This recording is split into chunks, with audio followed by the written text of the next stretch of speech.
안녕하십니까. 반도체 소식을 전한 고독 달팽이 김석준 소장입니다. 반도체 저승사자와 같은 모간 스탠리가 HBM의 슈퍼사이클을 얘기하더니 지금 범용 D램의 슈퍼사이클을 얘기를 하면서 또 한 가지 또 기사가 났는데 올 겨울은 따뜻할 것이다 이렇게 얘기를 합니다. 그래서 오늘은 삼성전자 원C D램 개발 현황을 좀 살펴보고 메모리 3사의 원C D램 투자 현황까지 한번 살펴보도록 하겠습니다.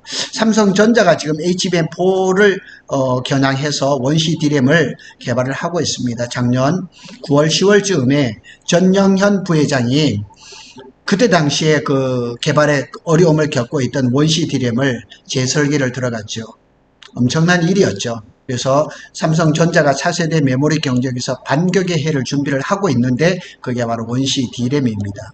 근데 우리가 지금 신문에 알려진 거 보면 원C D램의 수율에 대해서 잘못된 그런 기사들이 상당히 많습니다.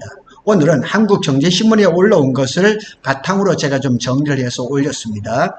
아직 HBM4용 원C D램의 수율은 콜드 테스트 기준 35%, 범용 원C D램은 60에서 70%라는 거죠.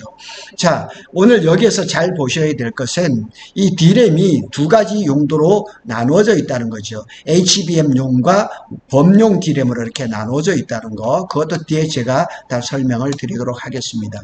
자, 삼성전자의 원C D램의 현재 수율이 어느 정도인지 한번 살펴보도록 하겠습니다. 원C D램 콜드 테스트 기준으로 해서 35%, 굉장히 낮은 거죠.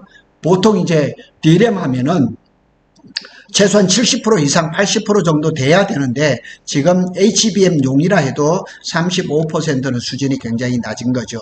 단 그러나 이것이 지금 정체되어 있는 것이 아니고 수율이 계속 개선되고 있다는 사실, 그것을 기억하시기 바랍니다.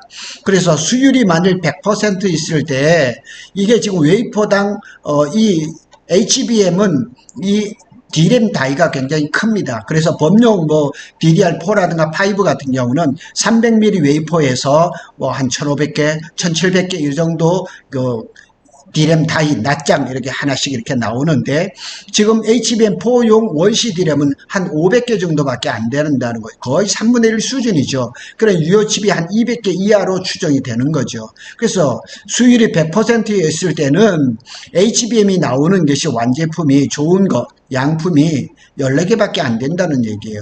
그래서 수율이 100%였을 때 이 HBM에 나오는 수율 이렇게 다 계산해서 이렇게 나오는 거죠. 그래서 지금 삼성전자는 엔비디아에 HBM4 샘플을 공급을 하고 있죠. 샘플 단계는 동작 샘플에서 엔지니어링 샘플은 SK는 3월, 마이크론은 6월, 삼성은 7월에 보냈습니다. 지금 커스터머 CS 샘플은 지금 삼성전자는 9월 말 얘기가 나오더니 11월 얘기가 나오고 그 다음에 마이크론도 12월에 나오고 SK 하이닉스는 9월 초에 넣었다는 얘기예요. 그런데 이 커스터머 샘플이 이게 지금 마지막 샘플인데 엔비디아가 샘플을 굉장히 많은 양을 요구를 하고 있다고 그래요. 제가 방송에도 했지만 10,000개 안팎의 샘플을 요구를 하고 있대요. 삼성전자는 지금 사력을 다해서 샘플 제공을 지금 협의하고 있다고 이렇게 나오고 있습니다. 그래서 원C D램이 우리가 생각한 것보다 그렇게 수율이 높은 편은 아니다. 그러면 이 D램의 한 방편인 범용 D램을 한번 살펴볼게요. 콜드 테스트 기준으로서 60에서 70% 수준이고 개선세가 지속되고 있다. 그러니까 이게 수율이 계속 올라가고 있다는 얘기예요. 지금 정체되어 있는 것은 아니고 지금 조금 어렵긴 하지만 잘 하고 있다 이렇게 보면 되고, 리던던시라든가 더미셀을 늘려서 설계 안정성을 높인다. HBM4보다 범용 서버, PC, D램용 원C가 빠르게 안정화되고 있는 중이다. 그래 더미셀이라든가 리던던시 셀이라는 것은 반도체 메모리 설계에서 불량 발생에 대비해서 미리 넣어두는 예비셀을 뜻한다. 이렇게 어려운 얘기를 전문적인 여기가 나와 있습니다. 생산 능력을 한번 볼게요. 올해는 평택 P4를 중심으로 해서 설비가 증설이 됩니다. 뿐만 아니라 평택 캠퍼스의 P2, P3, P4 지금 여유 있는 그런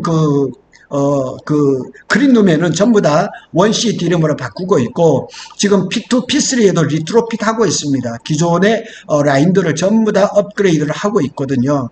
내년에도 뭐 화성 17, 평택, P5, P6 이게 뭐 이렇게 정리가 돼 있는데 P5, PC는 여기 해당이 안 됩니다. 이건 말이 안 되는 얘기예요. 말이 안 되는 데리고, 하여튼 P4까지는 여유가 있는, 아니면은 지금 새로 하는 것들은 전부 원시 D램으로 지금 업그레이드를 하고 내년 말 월 10만 장 기준으로 확보를 할 가능성이 있습니다.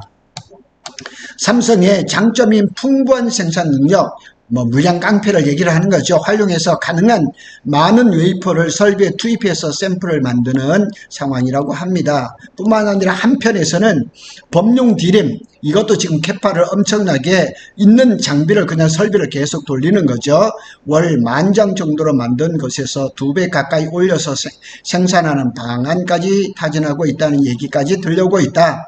HBM4에서는 새로운 패키징 공법인 하이브리드 본딩은 아직 사용하지 않고 있다. 하이브리드 본더는 아무리 봐도 2년 내에는 힘들고 한 3년 정도 있어야 되지 않겠느냐, 이렇게 얘기를 하죠. 자, 분석 포인트를 볼까요? 투자 포인트입니다.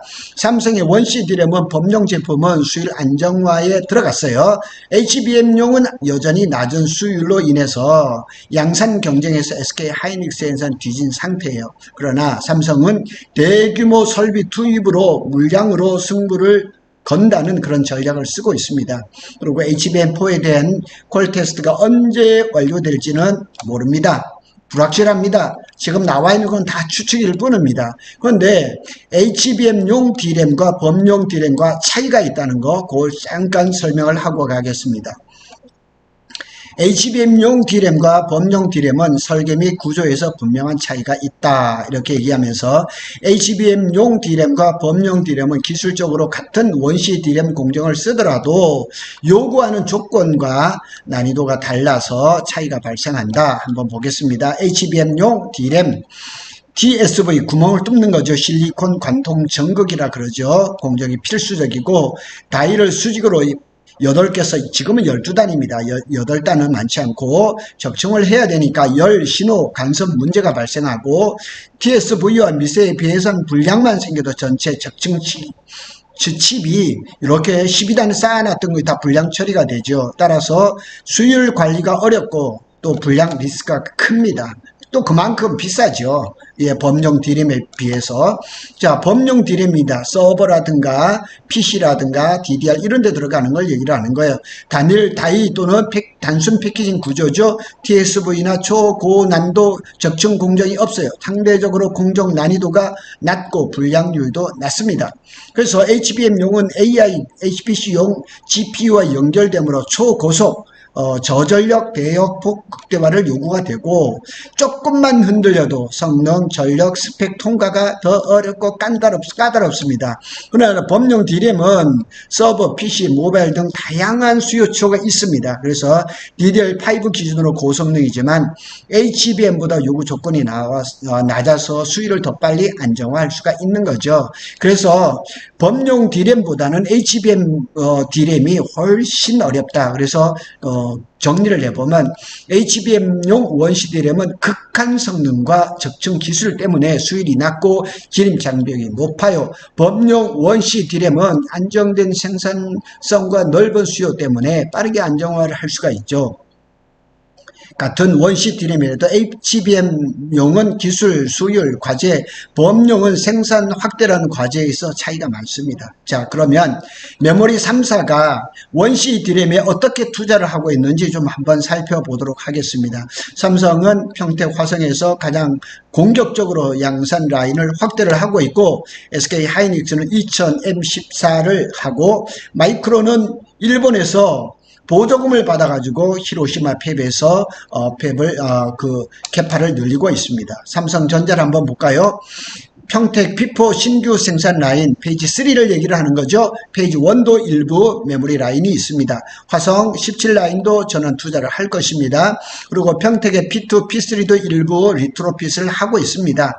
연말까지 최대 6만 장을 확보를 한다고 합니다. 장기적으로 내년 연말쯤에는 10만 장 확보, HBM4용 원시 공정도 적극적으로 채택을 할 것이다 알려졌습니다. 그래서 삼성이 평택 캠퍼스에 투자를 하는 것은 확실하고 P4도 지금 많은 인원들이 들어가고 추석 이후에 인원들이 더 많이 나올 것이고 그 다음에 추석 이후에는 P5에도 가시적으로 공사하는 모습을 볼 수가 있습니다. SK 하이닉스 봅니다. 현재 2000M14에서 전환 투자 논의 중이고 25, 26년부터 양산에 본격적으로 돌입을 할 겁니다.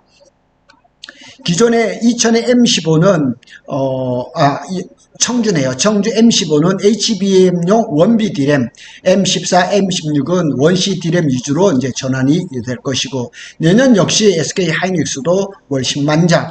그 다음에 청주 M15X도 있죠. 거기도 HBM용으로 지금 하고 있습니다. 하반기에 곧 머지않아 가동이 들어가겠죠.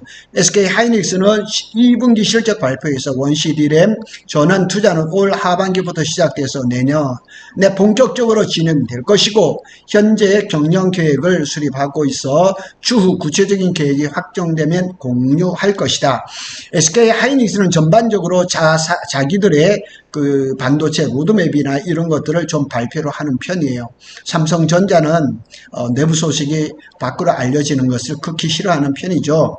반도체 업계 관계자는 원시 공정은 서버용 고부가 D램은 물론이고 HBM4E 그리고 이제 삼성은 뭐 HBM4에 적용을 하지만 SK나 마이크론은 HBM4E 7세대 내년 하반기나 26년에 아니 27년에 들어갈 얘기죠.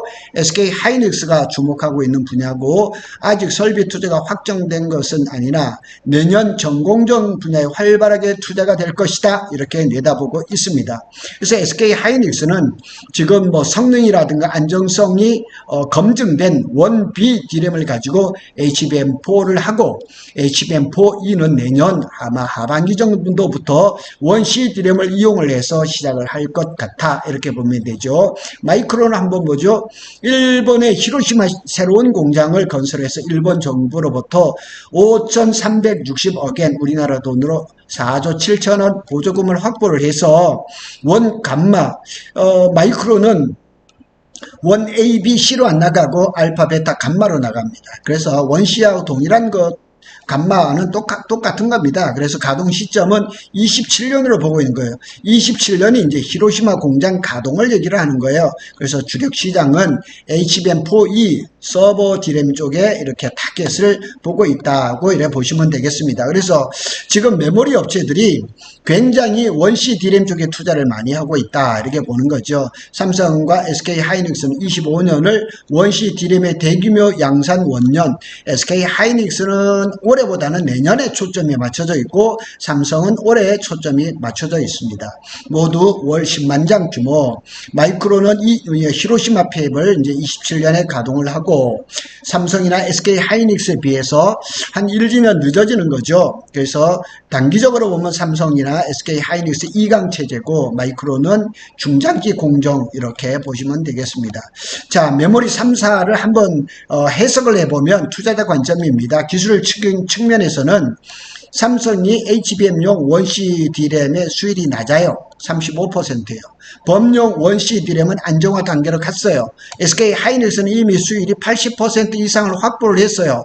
HBM4 경쟁에서 유리해요. 그럼에도 불구하고 HBM4에서 원C D램을 사용을 안 해요. HBM4E에서 거기를 채용을 할 거죠. 생산 투자 관점을 한번 볼까요? 삼성은 물량 공세를 하고 대규모 웨이퍼를 투입을 하고 평택 화성 라인을 이제 확충을 하죠. SK 하이닉스는 수율과 품질을 기반으로 해서 안정적인 투자를 하고 있고 마이크론은 정부의 보조금을 의지해서 장기 투자를 하죠. 자, 시장 전략을 한번 볼까요?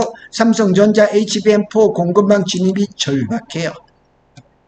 SK 하이닉스는 수율과 검증이 돼 있기 때문에 HBM4 이제 콜 통과 가능성이 가장 높죠. 마이크론은 이제 뭐 일본 인프라 이런 것, 그 다음에 HBM4에서 베이스 다이를 파운드리를 하지를 않고 기존의 D램 라인으로 한다는 그런 약간의 리스크가 있는 것은 사실입니다. 자, 정리를 해볼까요? 삼성은 아직 HBM4의 원시 드램 수율이 약점이에요. 35%. 그런데 설비 투자 확대와 법령 원시 드램 안정화로 이제 그 반등을 노려요. 그럼 뭐 어차피 수율은 시간이 가면 개선이 될 거니까 설비 투자를 적극적으로 하고 있죠. SK 하이닉스는 기술과 수율이 가장 앞서 있어서 엔비디아 협업이 가장 빠를 것으로 가능성이 큽니다. 마이크론은 미국 회사라는 장점이 있어요. 뭐 히로시마 팹이 27년에 이제 본격적으로 가동이 되겠지만은 미국 기업이라는 그런 장점을 가지고 이 HBM 시장에서 그다음에 또 인공지능 시장에서 또 틈새 시장을 누리는 그런 전략이 될 것이라 이렇게 보시면 될 것 같습니다.